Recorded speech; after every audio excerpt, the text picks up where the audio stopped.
Hello students, today we are going to discuss question and answers related to the story My First Roller Coaster. आज हम लोग इसके question answers को discuss करेंगे और इसका क्वेश्चन भी और आंसर्स भी आप लोगों के लिए मैं लिख के लाया हूँ। और आई होप आप पहले वाले लेक्चर में देखे होंगे, मैंने आपको क्वेश्चन आंसर का ओवरव्यू दिया था, आप लोग बनाए होंगे। आप लोग को बनाना भी चाहिए था क्वेश्चन आंसर, और अगर नहीं बनाए हो तो इसे कॉपी करोगे नोटबुक में और इसका हिंदी लिखने का कोशिश करोगे, क्योंकि हिंदी लिखोगे तो आपको इस क्वेश्चन आंसर का जो पूरा मीनिंग समझ में आएगा और आपके दिमाग में ज्यादा समय तक रहेगा और आपको याद भी हो जाएगा। तो आप आगे जा करके इस क्वेश्चन आंसर को खुद से ही बना सकते हो कि आपको एग्जाम में प्रॉब्लम भी नहीं हो। तो इस क्वेश्चन को मैं बारी बारी से पढ़ूंगा, इसका आंसर भी समझाऊंगा मैं कि आंसर में क्या कह रहा है और क्वेश्चन में क्या कहना चाह रहा है। तो चलिए स्टार्ट करते हैं। आप लोग देख रहे हो बी नंबर में लिखा हुआ होगा आंसर दिस क्वेश्चन। तो इसका ए वाला जो पार्ट है वो मैं पीडीएफ के द्वारा भेज दूंगा, क्योंकि वो फिल इन द ब्लैंक्स है, और उसका हिंदी भी अगर मैं समझा करके भेज दूंगा ऑडियो के द्वारा तो आप उससे समझ सकते हो, क्योंकि इसमें ये आ नहीं पाया था। तो बी से स्टार्ट मैंने किया है और सी का भी होगा आगे। फर्स्ट क्वेश्चन है, how old was the narrator when she rode the roller coaster for the first time. तो जब नरेटर ने रोलर कोस्टर की सवारी की थी उस समय वो कितने साल के थे? तो the narrator was 11 years old, उस समय वो मात्र 11 साल के थे। आइए सेकंड में देखते हैं हम लोग, सेकंड क्वेश्चन क्या कहता है। The narrator did not want to go on the ride at first, how was she planning to spend her time instead. देखो क्या कहा जा रहा है, जब फर्स्ट टाइम में नरेटर को ऐसा क्या लगा कि वो चाह रहे थे, पहली बार तो उन्होंने सोचा कि यार नहीं, मैं रोलर कोस्टर की सवारी नहीं करूंगा, लेकिन बाद में वो क्या हो जाते हैं, was she planning to spend her time. तो जो नरेटर थी वो अपना जो टाइम था वो कैसे व्यतीत करना चाह रही थी, उस पर सवारी ना करते हुए, उस पर सवारी नहीं करना है। तो उन्होंने क्या सोचा, the narrator go to play some games. तो उन्होंने सोचा कि मैं रोलर कोस्टर की सवारी नहीं करूंगी और मैं कुछ गेम्स खेल लूंगी, क्योंकि वो डिज्नीलैंड है और कैलिफोर्निया स्क्रीमिंग है, तो वहाँ तो बहुत सारी चीज है, बहुत सारे झूले भी है, बहुत सारे गेम्स भी है। तो वो नरेटर सोच रही थी कि मैं कुछ गेम्स खेलूंगा। आइए 3 नंबर में देखते हैं, describe what the narrator saw as she walked past the ride. देखिए क्या कहा जा रहा है, the narrator could hear the screams of the passengers and the switching noises of the coaster car. The passengers reached the top of it, stopped and then sped down to the track. देखो क्या कर रहा है, describe कीजिए, मतलब बताइए, describe कर what the narrator सा, नरेटर ने क्या देखा, सी वॉक्ड पास्ट द राइड, जब वो राइड से मतलब झूले के किनारे से गुजर रहे थे, ऐसा क्या चीज देखा उसने। तो उन्होंने एक सवाक सा आवाज सुनाई दिया उन्हें, और वो मतलब स्विशिंग मतलब होता है सवाक से कोई आवाज सुनाई देना, स्विशिंग नॉइज मतलब जब आप झूला गुजरता है आपके सामने से तो कैसा आवाज आता है, मतलब सुई सा आवाज आता है। दैट मीन्स अगर आप किसी कार से या फिर किसी ट्रक से भी आप गुजरोगे, मतलब आपके अगल बगल से कोई ट्रक या कार या कोई भी व्हीकल्स आपके आसपास से गुजरता है तो एक आवाज सुनाई देता है, स्विशिंग का आवाज होता है। तो वही जो कोस्टर कार था उसका सड़क से जाने का आवाज सुनाई दिया इन्हें नरेटर को। पैसेंजर रीच द टॉप, और जो पैसेंजर हैं वो देख रहे थे कि कैसे रोलर कोस्टर काम करता है, कि पहले ऊपर जाता है फिर क्या होता है नीचे आता है। तो बहुत ही इनके लिए बहुत ही अचंभित चीज था वो, और इसलिए वो डर भी रहे थे कि मैं रोलर कोस्टर की सवारी नहीं करूंगी।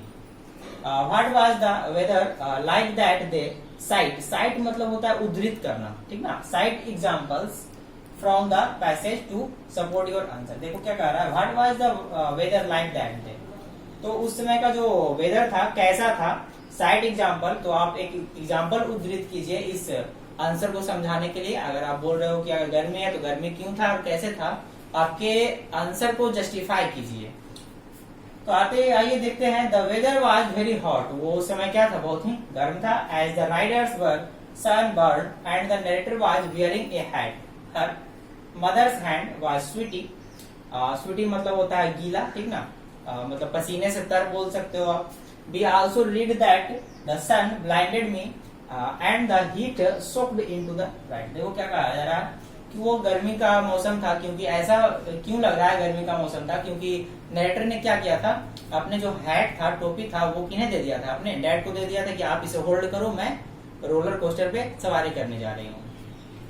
तो ऑब्वियस है आदमी गर्मी के मौसम में ही, समर में ही हैट यूज करता है, विंटर में तो करता ही नहीं।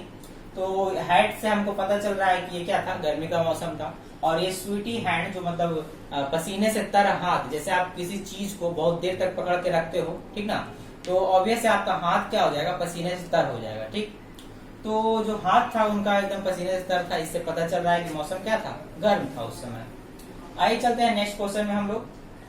Describe the sequence of the thoughts and actions that took place as the countdown for the ride began. देखो डिस्क्राइब करो उस सीक्वेंस को कि जैसे जब समय नजदीक आ रहा था उस रोलर कोस्टर पे सवारी करने के लिए, नरेटर के लिए जब वो समय नजदीक आ रहा था कि नहीं अब मुझे रोलर कोस्टर पे सवारी करना ही पड़ेगा, अब अगर बैठ चुका हूँ तो अब स्टार्ट होने ही वाला है और मैं इससे उतर नहीं सकता हूँ, तो वो सिचुएशन को डिस्क्राइब करना है। तो आइए डिस्क्राइब करते हैं हम लोग। The narrator was beginning to feel excited as she and her mother headed towards the ride.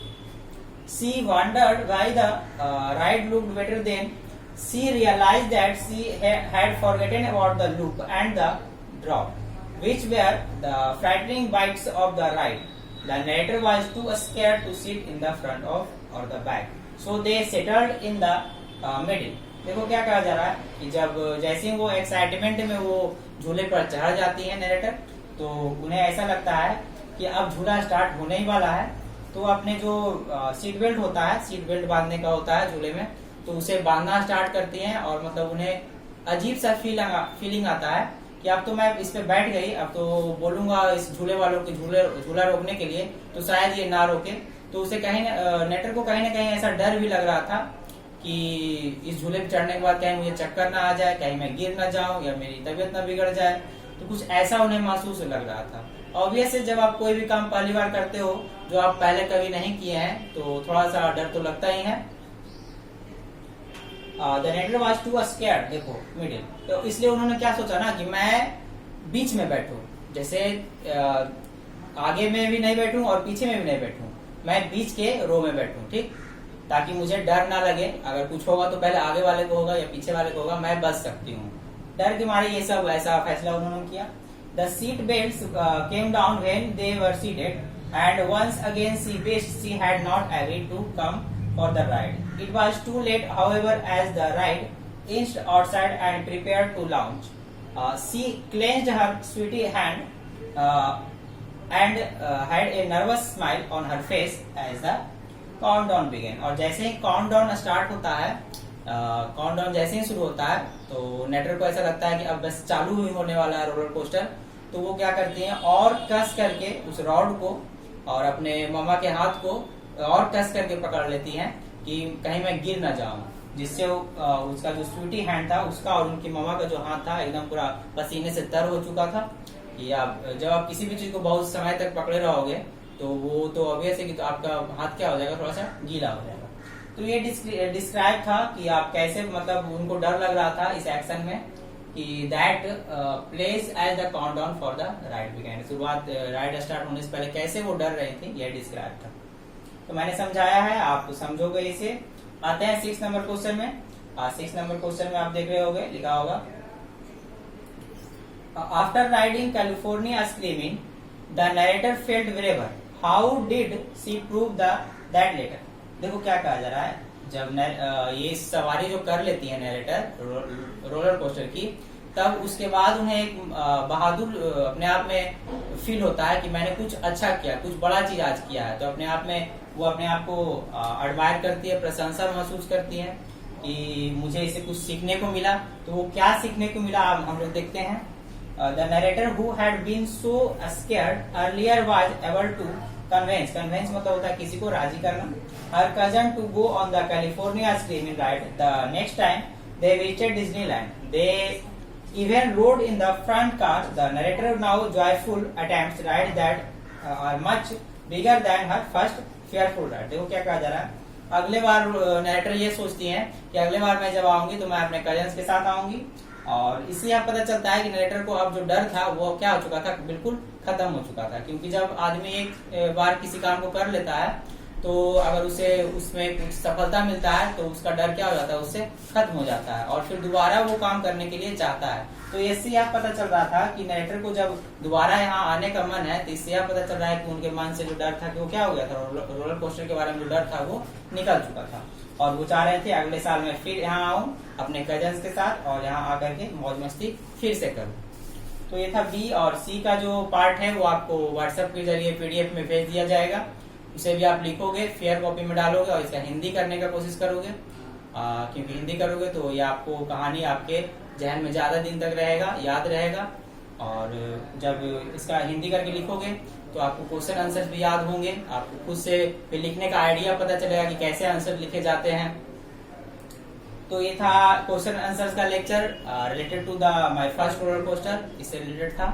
तो आप इसका फेयर बनाओगे, क्योंकि देखो हम लोग इतना मेहनत कर रहे हैं आपके लिए, ये लेक्चर कंप्लीट करके ला रहे हैं, पूरा एक वीडियो प्रोफाइल आपको दे रहे हैं, उसके बाद आपको पीडीएफ भी दे रहे हैं व्हाट्सएप के जरिए। तो आपका ये ड्यूटी बनता है कि आप भी इससे कोऑपरेट करो, हमारे साथ हेल्प करो।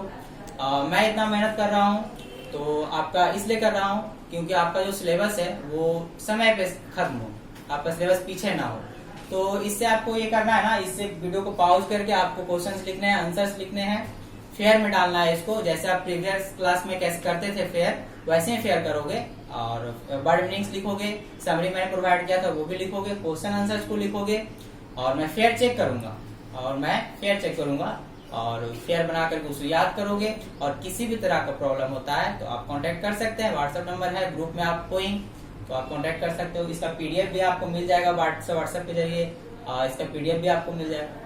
तो तैयारी कीजिए, पढ़िए, मेहनत कीजिए। Thank you so much.